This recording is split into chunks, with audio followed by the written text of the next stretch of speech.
আসসালামু আলাইকুম। ওয়ালাইকুম আসসালাম। সুপ্রিয় বন্ধুরা, আমরা আজকে আপনাদেরকে একটি ব্যর্থতার বা আমাদের যে মূলধন বিনিয়োগের পর সেখান থেকে যে ক্ষতি হওয়ার সম্ভাবনা থাকে অনেক সময়, এবং কীটনাশকের অনিরাপদ ব্যবহারের বিষয়ে আজকে আপনাদেরকে কিছু বলার জন্য আমরা এখানে আসছি। আমরা দেখতে পাচ্ছি এটি একটি শশা ক্ষেত।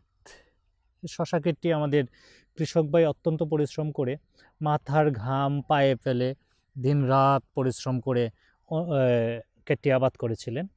আর সেখানে যে কীটনাশক কিভাবে প্রয়োগ করেছিলেন, আমরা আমাদের কৃষক ভাই, আপনার নাম? মামুন মিয়া এই জমিটুকু আবাদ করেছিলেন। আপনারা দেখতে পাচ্ছেন দর্শক যে জমিটির অবস্থা। যাই হোক মামুন ভাই, আমি আপনাদের কাছ থেকে একটু জানতে চাচ্ছি যে আপনি এই জমিতে কিভাবে কীটনাশক প্রয়োগ করতেন, সপ্তাহে কতদিন? সপ্তাহে প্রথম সপ্তাহে মনে হয় যে বিষ ব্যবহার করতাম, তারপরে ছত্রাকনাশক পচন ধরন এগুলো ব্যবহার করতাম। তারপরে দেখা যায় পচা দিলে বেশি দিলে পরে হার্ড হয়ে যায়, বেশি দিলে মানে গাছ শক্ত হার্ড হয়ে গেছে। আচ্ছা আচ্ছা। তারপরে আবার ভিটামিন দিই। আবার ভিটামিন দেন, ভিটামিন দিলে আবার নরম হয়। অর্থাৎ সপ্তাহে 3 থেকে 4 বার দিই। 3 থেকে 4 বার আপনি এই জমিটাতে ঔষধ দেন। আচ্ছা, আপনি যে ঔষধ প্রয়োগ করেন এই জমিতে, না, এই ঔষধ প্রয়োগ করার আগে কার কাছ থেকে পরামর্শ নেন? পরামর্শ বলতে সেখানে কি আছে, প্রণয় আছে, আরো সিনজেন্টার একজন লোক মাঠকর্মী, আর যারা কীটনাশকের দোকান করে, না, দোকান থেকেও পরামর্শ করে ঔষধ করেন। আচ্ছা, আপনার এখানে কি আপনি কখনো আপনার এলাকায় যে নিয়োজিত কৃষি অফিসার আছে ওনার সাথে যোগাযোগ করছেন আসার জন্য? আচ্ছা, ওনাকে ডাকলে তো আপনারা পান, আসে না? আসে। কিন্তু আসে, তাহলে আপনি কেন ওনাদের কাছে পরামর্শ নেন না? ওনারা কি টাকা পয়সা চায় আপনার কাছে? টাকা পয়সা চায় না।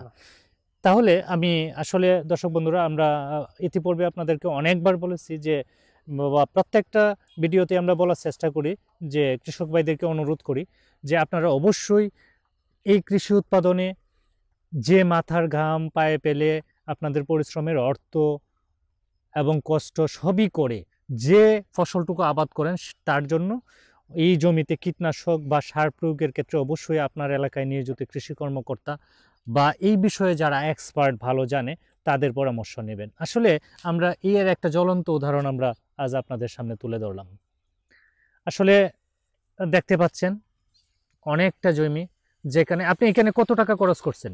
35,000 টাকা। 35,000 টাকা আমাদের এই মামুন ভাই যিনি এই জমিতে বিনিয়োগ করেছেন।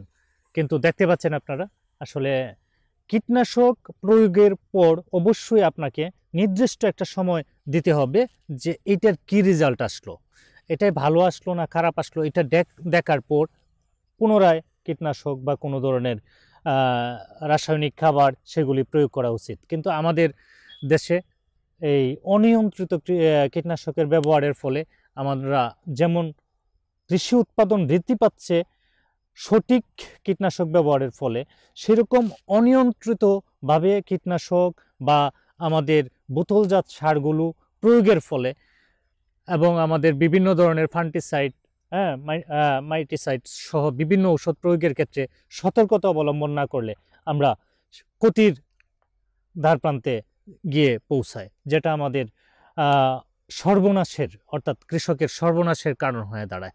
আমি কৃষক ভাই মামুন ভাইকে অনুরোধ করব যে অবশ্যই আপনার কৃষি উৎপাদনের জন্য আচ্ছা, আপনি কি কোনো ওষুধের নাম বলতে পারবেন?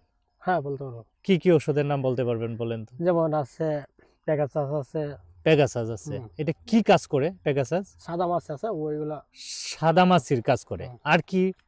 কুটা আছে, পাতা মোড়ানোর জন্য আছে একতলা বাটিমেক্স, সাকসেস, সেমিটাপ, অনেক কোম্পানির সব ওষুধই আপনি ব্যবহার করেন, না? যাই হোক, আমি অনুরোধ করব আবারও যে অবশ্যই আপনার কৃষি উৎপাদনে লাভবান হওয়ার জন্য এবং সেটাকে অধিক ফলনশীল এবং টেকসই উন্নয়নের দিকে নিয়ে যাওয়ার জন্য অবশ্যই এ বিষয়ে যারা এক্সপার্ট বা আপনার এলাকায় নিয়োজিত কৃষি কর্মকর্তাদের সাথে পরামর্শক্রমে জমিতে সার, কীটনাশক এগুলি প্রয়োগ করবেন, নাকি? সেটা হলে ভালো হবে, তাই না? ভালো হবে না? আপনি কি মনে করেন?